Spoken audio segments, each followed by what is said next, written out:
यानी हमें जो कुछ भी करना है सॉफ्टवेयर डेवलपमेंट के लिए, जो एक जरूरी प्रोसेसेस हैं, वो सारे प्रोसेसेस हम जो है स्टार्ट करते हैं बाय यूजिंग SDLC।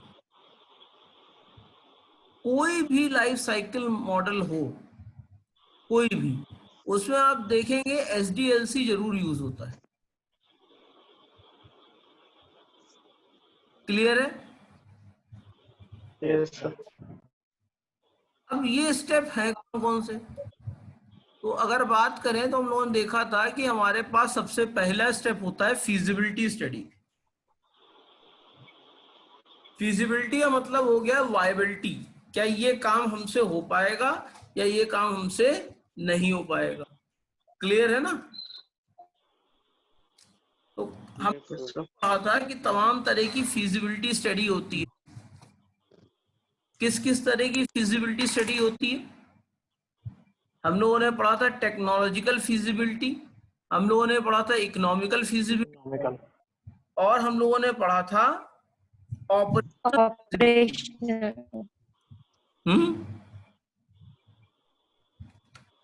और हम लोगों ने ऑपरेशनल फीजिबिलिटी के बारे में पढ़ा था।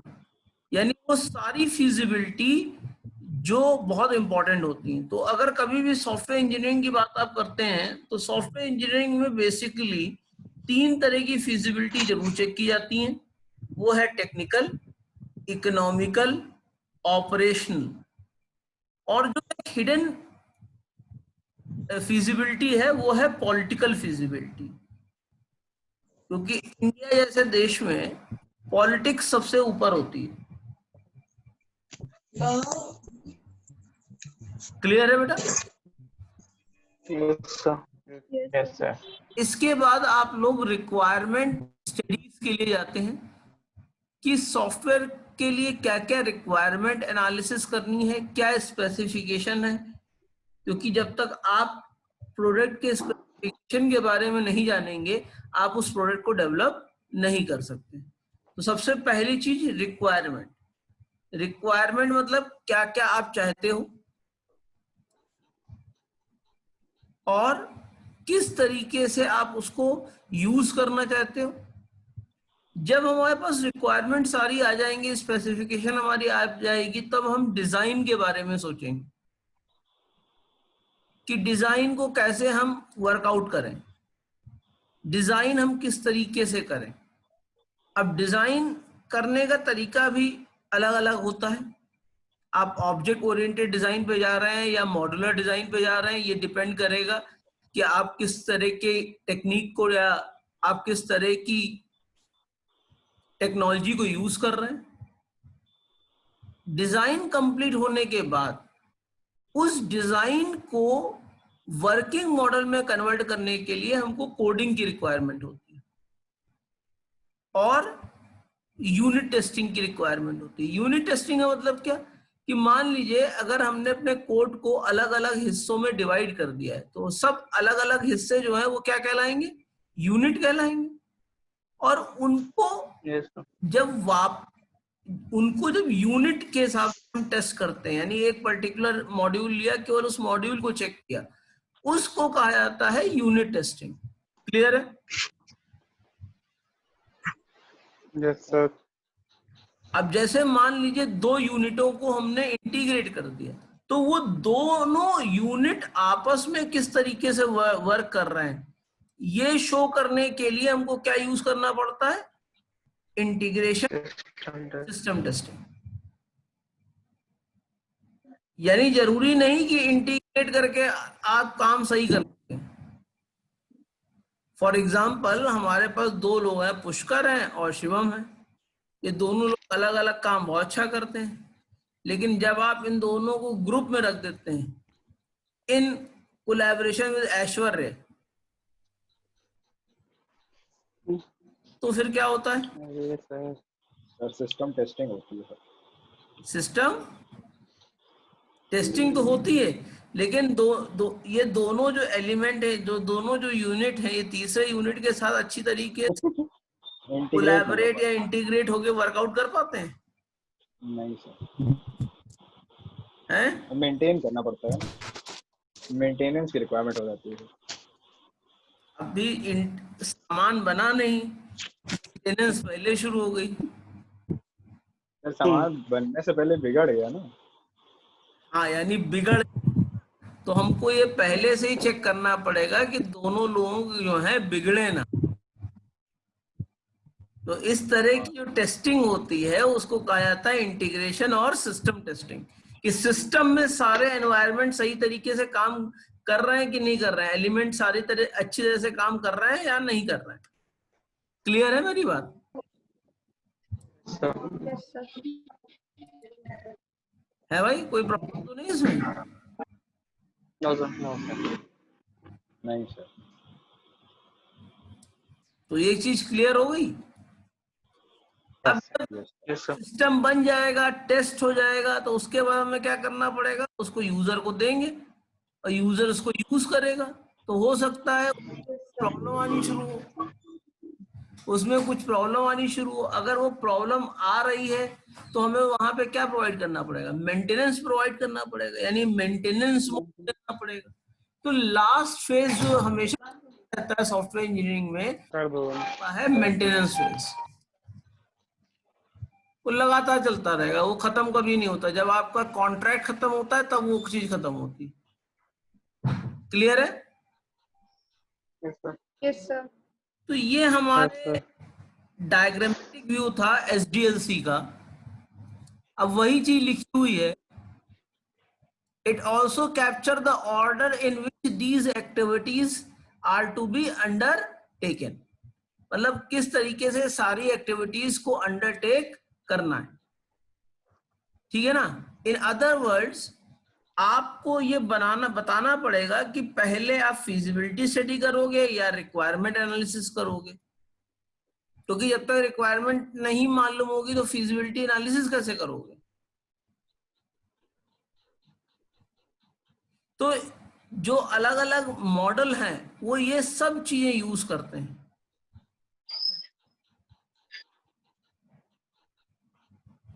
पर हो सकता है कि किसी लाइफ साइकिल मॉडल में कोई चीज पहले आ जाए, कोई चीज बाद में आ जाए। क्लियर है Yes, sir. भाई? जैसे आप लोग हैं, जब एग्जाम देते हैं तो एग्जाम में मान लीजिए 5 सवाल आ रहे हैं, तो कुछ लोग होंगे जो पहले सीक्वेंस से शुरू करते होंगे, नो डाउट उनको अच्छे से कौन सा सवाल आ रहा हो। ऐसा होता है कि नहीं होता है? Yes, sir.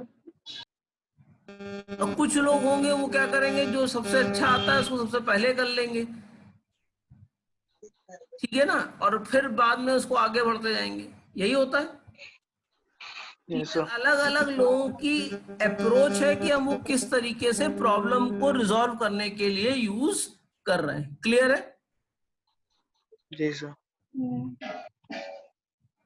तो अगली चीज अगर आप देखिए, तो during any life cycle phase more than one activity में ऑल्सो भी कैरीड आउट। अब जैसे डिजाइनिंग फेज की बात आप कर रहे हैं, डिजाइनिंग फेज में क्या डिजाइन हो रहा है? स्ट्रक्चर डिजाइनिंग अलग चल रही है, डिजाइनिंग अलग चल रही है, नेटवर्क डिजाइनिंग अलग चल रही है। तो कई और सब टास्क भी उसके अंदर यूज हो सकते हैं। क्लियर है? जी सर। Yes sir. और जो डेवलपमेंट टीम है उसको प्रॉपर लाइफ साइकिल मॉडल ढूंढना पड़ेगा कि कौन सा प्रॉब्लम के लिए कौन सी लाइफ साइकिल मॉडल आप यूज कर सकते हो। जैसे अगर मान लिया आपके पास रिक्वायरमेंट वेल डिफाइंड है, आप वाटरफॉल मॉडल यूज कर सकते हो। अभी तमाम सारे मॉडल आएंगे आगे। और जब आप कभी सॉफ्टवेयर प्रोडक्ट को डेवलप करते हैं तो जो टीम होती है, टीम को ऑब्जेक्टिव बिल्कुल क्लियर होना चाहिए। अगर ऑब्जेक्टिव क्लियर नहीं है तो हमारा सॉफ्टवेयर सही तरीके से डेवलप नहीं हो पाएगा। अब एक अर्जुन जी सॉफ्टवेयर बना रहे थे, सब कुछ उन्होंने सौरभ के ऊपर छोड़ दिया। क्या उसमें जितने भी मेंबर थे सबको मालूम था कि क्या करना है और कैसे करना है और कब करना है? मतलब मैं एग्जांपल ले रहा हूँ एक।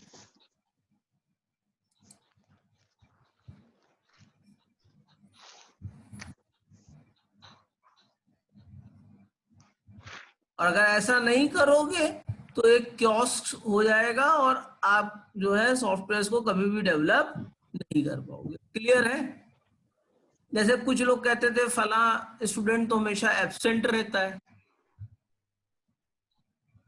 तो भाई अगर कोई एब्सेंट रहता है तो उसको भी केटी करना, नॉलेज ट्रांजिशन करना, जो टीम लीडर है उसका ही काम है।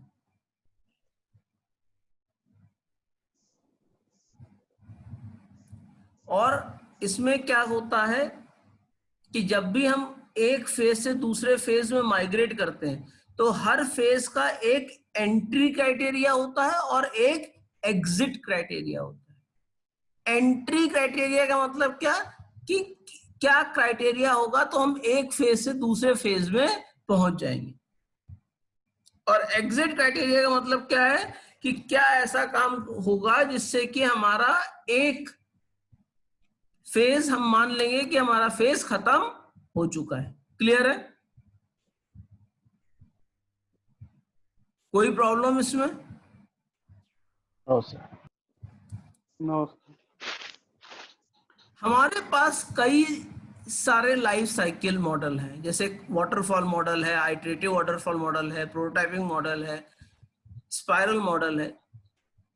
अब हमको डिजाइन करना होगा कि हमको किस तरह के प्रोसेस मॉडल को कहां पर यूज करना पड़े, तो वो जब आप पढ़ेंगे तभी आप समझेंगे। क्लियर है? अगर हम देखें तो ये ग्राफ जो है टेक्नोलॉजी दिखा रहा है किस तरीके से टेक्नोलॉजी इंप्रूव हुई ओवर द टाइम, और किस तरीके से हम लोगों ने अपने सॉफ्टवेयर इंजीनियरिंग प्रोसेस को ऑल्टर किया। अगर आप देखिए तो पहले आर्ट होती थी। ये आर्ट का मतलब क्या?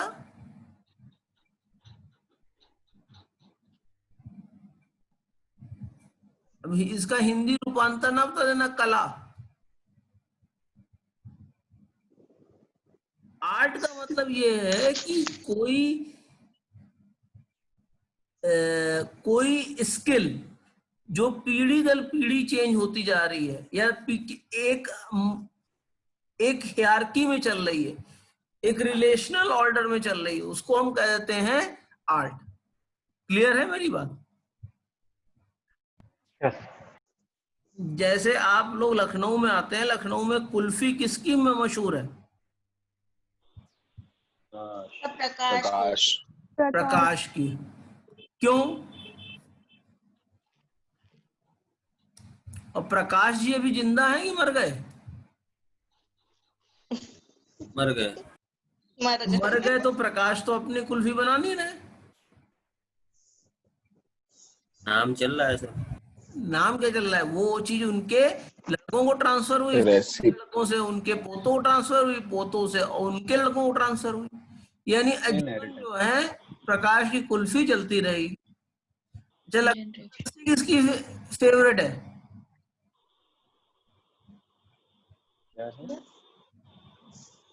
अरे वो जो दही होता है उसको जो मीठा करके बना लेते हैं उसको लस्सी कहते हैं ना।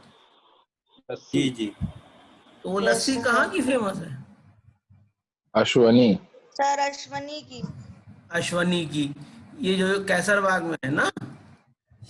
या अमीनाबाद सर। हाँ सर। हाँ, वो कैसरबाग चौराहा जो आनंद चौराहा है उसके आसपास ना। हाँ तो अश्वनी है हाँ। मर गए?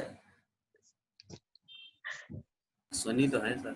अब सर लस्सी पीने जाते हैं, अश्वनी थोड़ी पूछने जाते हैं वहाँ पे। नहीं, पूछ लो एक बार, अश्वनी जी से मिलना है जिनकी लस्सी है।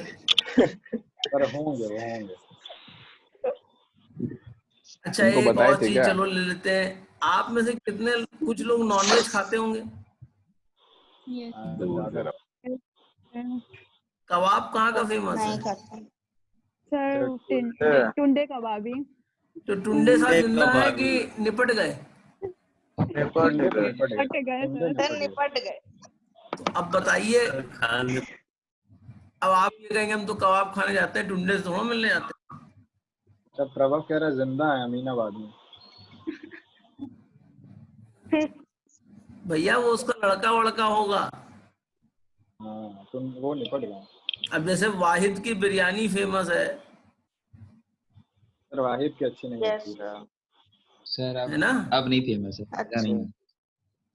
अरे तो एबीसी बिरयानी कॉर्नर तो जाते हो,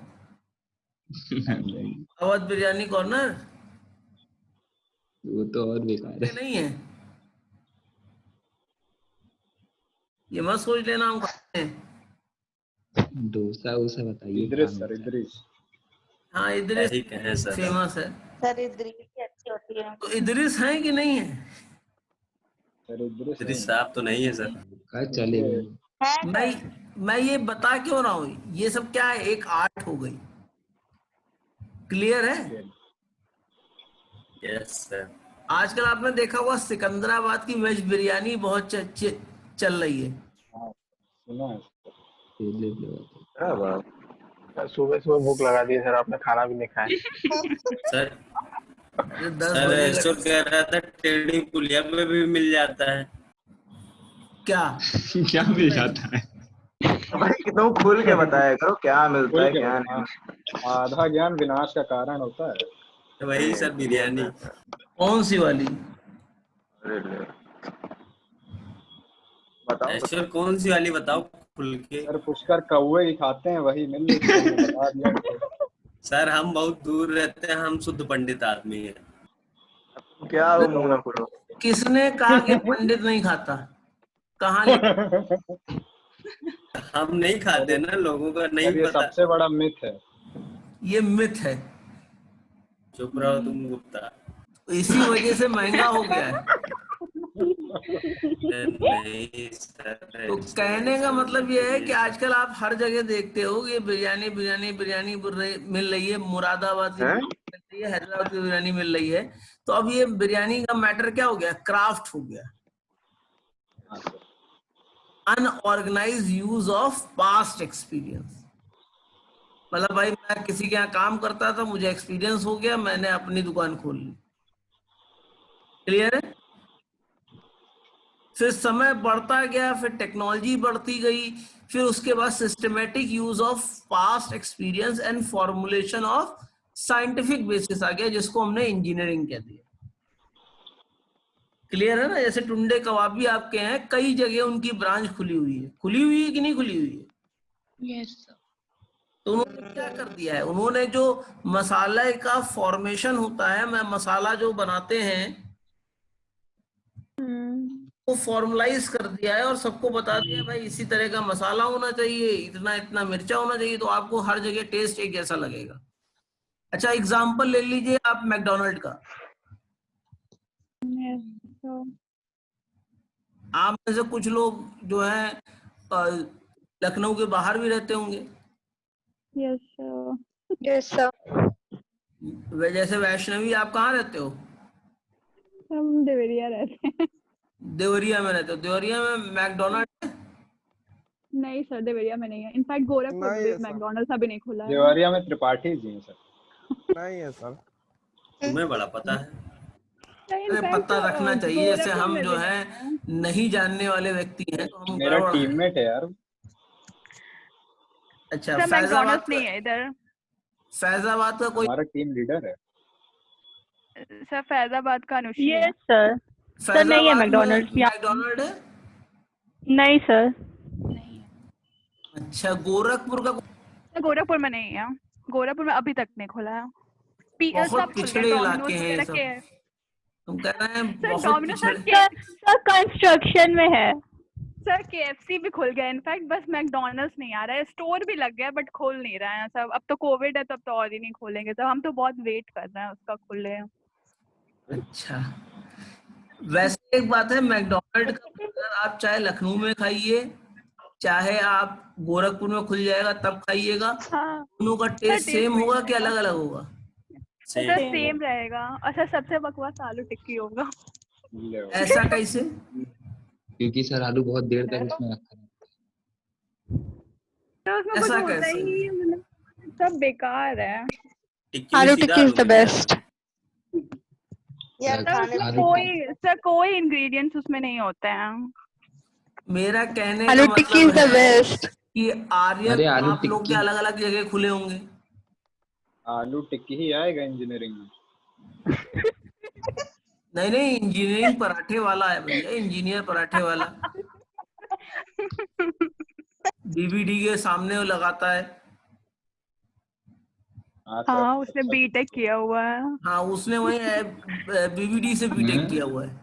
तुम्हें कैसे सर, पता? लेकिन कमाता बहुत है सर। हाँ, कमाता बहुत है वो।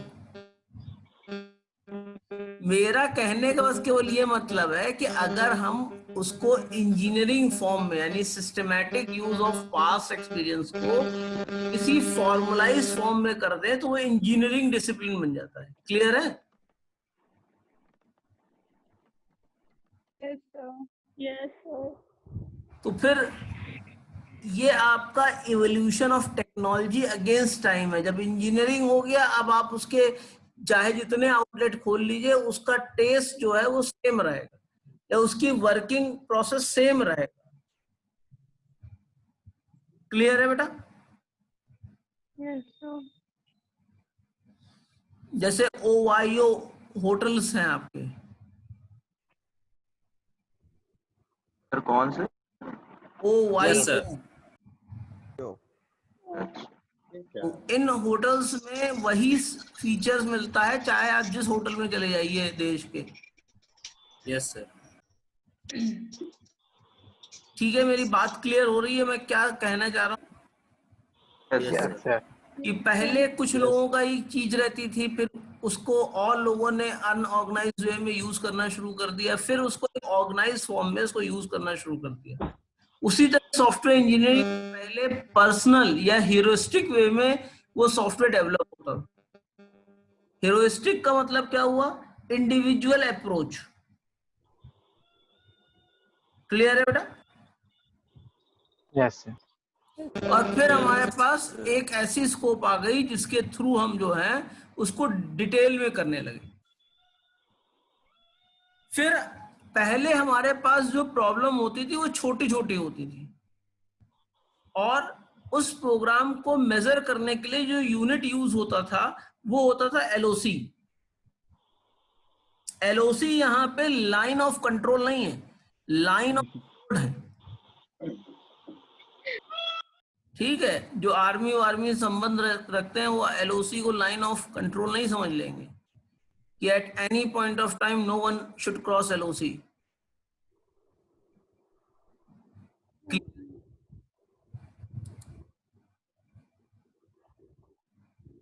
तो लाइन ऑफ कोड जैसे जैसे बढ़ते गए आपका डेवलपमेंट टाइम भी बढ़ता गया। क्लियर है? Yes sir. Exploratory development style का मतलब क्या है कि हम आपसे पहले हम जाकर सीखेंगे टेक्नोलॉजी को, फिर टेक्नोलॉजी को सीखने के बाद हम उसको इम्प्लीमेंट करेंगे। अगर देखा जाए development using software engineering principle, वो आपके कांस्टेंट वे में राइज कर रहे थे जैसे जैसे एलओसी आपका बढ़, और डेवलपमेंट टाइम भी उसी तरीके से एफर्ट के साथ इंक्रीज हो रहा था। क्लियर है? यहां कॉम्प्लेक्सिटी का क्या मतलब है? यहां कॉम्प्लेक्सिटी का ये मतलब है कि ऐसा सॉफ्टवेयर जिसको हमने पहले कभी नहीं बनाया है वो हमारे लिए कंपैरेटिवली क्या होगा? ज्यादा डिफिकल्ट, ज्यादा कॉम्प्लेक्स होगा। मान लीजिए हमारा काम ही एक तरह के पर्टिकुलर सॉफ्टवेयर को बनाना है, तो वो हमारे लिए क्या हो जाएगा? उसकी कॉम्प्लेक्सिटी रिड्यूस हो जाएगी। ऐसा होता है कि नहीं होता है? Yes sir. भाई किसी काम को आप पहली बार करने चलिए तो आपका टाइम ज्यादा लगेगा, अगली बार आप काम करने चलिए तो आपका टाइम कम लगेगा, उसके बाद करने चलिए तो और कम लगेगा। तो जितना जितना ज्यादा आप उस काम को रिपीट करते रहेंगे आपका टाइम कम पे कम होता चला जाएगा। क्लियर है मेरी बात? Yes sir. Yes sir.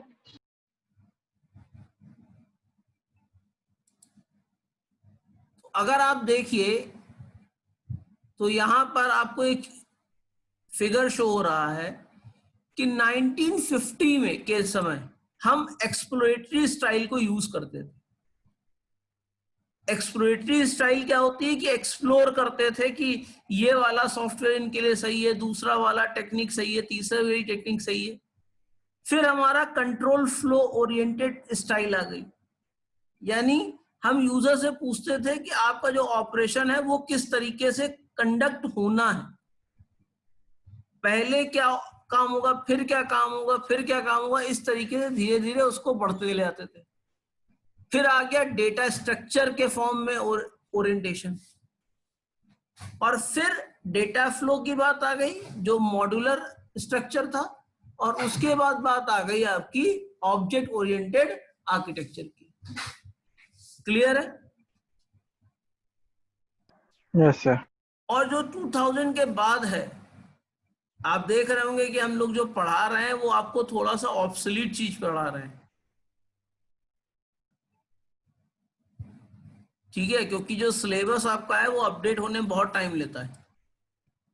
तो इसीलिए जो करंट नीड है मार्केट की वो हम आपको प्रोवाइड नहीं कर पाते। हम आपको क्या कर पाते हैं, पुरानी चीजें, हिस्टोरिकल चीजें पढ़ा देते हैं और नई चीजें आपको छूते तक नहीं है। जैसे इस समय सबसे ज्यादा जो चल रहा है वो एजाइल डेवलपमेंट चल रहा है, तो आपके सिलेबस में एजाइल डेवलपमेंट का एक कॉन्सेप्ट है, पूरा एजाइल डेवलपमेंट है ही नहीं। क्लियर है ना? Yes sir. इसलिए ही हम लोग कहते हैं कि आप लोग पहले एक काम करिए, कहीं ना कहीं ट्रेनिंग या कहीं ना कहीं एक्स्ट्रा काम जरूर करते रहिए, जिससे आपको पता चलते रहे इस समय मार्केट में क्या चल रहा है।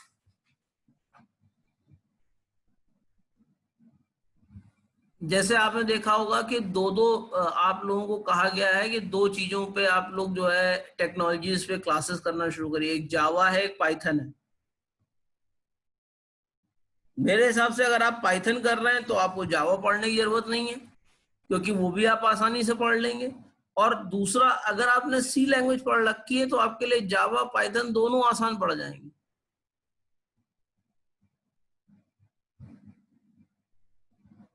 क्योंकि पाइथन में क्या है, पाइथन आपका जैसे जैसे लैंग्वेज इंक्रीज करती रहेगी, उसका टाइम बढ़ता रहेगा, तो वो अपने आप को अपडेट करती रहेगी।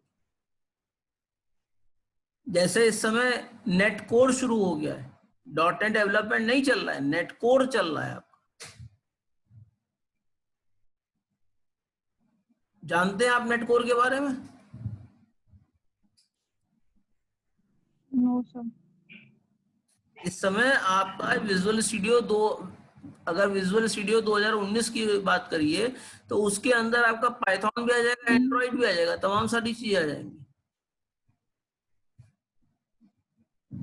यानी एक ऐसा आईडी उन्होंने प्रोवाइड कर दी जो क्रॉस प्लेटफॉर्म है। क्लियर है? यस। तो जो changes in software development practices आए, वो आपका जैसे जैसे हमारी रिक्वायरमेंट चेंज होती रही, जैसे जैसे हमारे कॉम्प्लेक्सिटी इंक्रीज करती गई, हमारे पास डेवलपमेंट प्रैक्टिस करने के अलग अलग सॉफ्टवेयर मॉडल आने शुरू हो गए। पहले एक्सप्लोर करके बनाते थे, जिसमें बिल्ड करते थे, एरर ढूंढते थे, फिर फिक्स करते थे, जो आप लोग बेसिकली लैब के अंदर करते हैं। अगर आपसे पूछा जाए कि लैब में आप कौन सा प्रोसेस मॉडल यूज करते हैं, तो क्या आप बता सकते हैं लैब में कौन सा प्रोसेस मॉडल आप यूज करते हैं?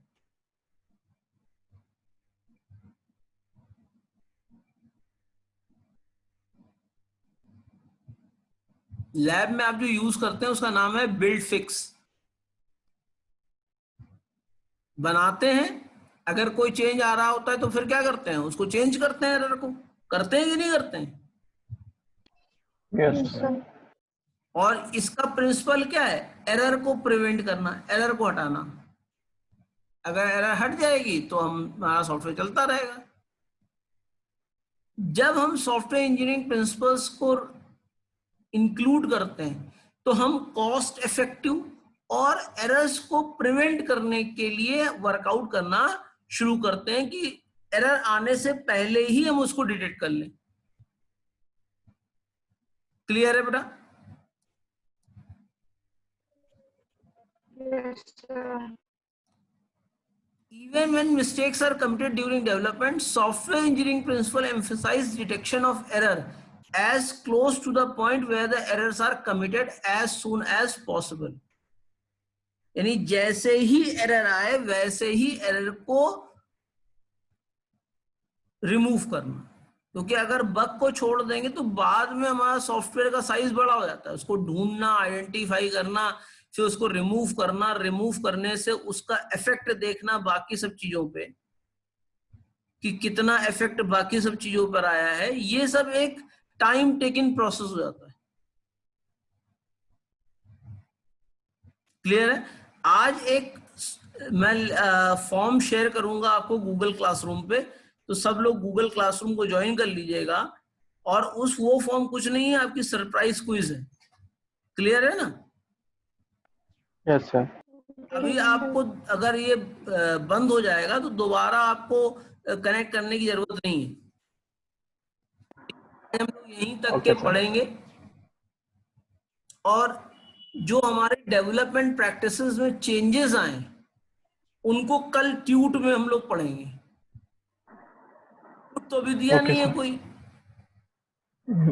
तो जब ट्यूट क्लास हुआ होगा नहीं तो ट्यूट में हम लोग एज ए क्लास को कंसीडर कर लेंगे। क्लियर है? क्योंकि सारे बच्चे ही हैं। Yes sir. अगर ट्यूट में ग्रुप बना होता तो ये हम कवर नहीं कर सकते थे। ये तो फिजिबिलिटी ज्यादा अच्छी हो गई कि जो है कम बच्चे हैं तो सबका साथ सबका विकास हो जाएगा। सर आप फॉर्म कितने बजे तक शेयर करेंगे? बेटा मैं करीब जो है 3-3:30 के बाद करूंगा। Okay sir. ओके और सर। उसका टाइम आपको रहेगा आपके पास। नहीं आ रही थी सर। सर क्या बोल रहे हैं सर? आवाज नहीं आ रही थी। वो बेटा अभी जो है गूगल क्लासरूम में आप अटैच हो ना, यस सर। तो 3:30 के बाद उस वहां देखना एक लिंक आएगा, उस लिंक पे क्वेश्चंस होंगे, उन क्वेश्चन को सॉल्व करना तो सरप्राइज हो जाएगी। Okay sir. आप समझ में आया? हाँ सर, सर आ गया सर। आवाज उस वक्त नहीं आ रही थी एकदम। हाँ, वो गला में खराश आ गई ना मेरी, तो आवाज नहीं आ रही है।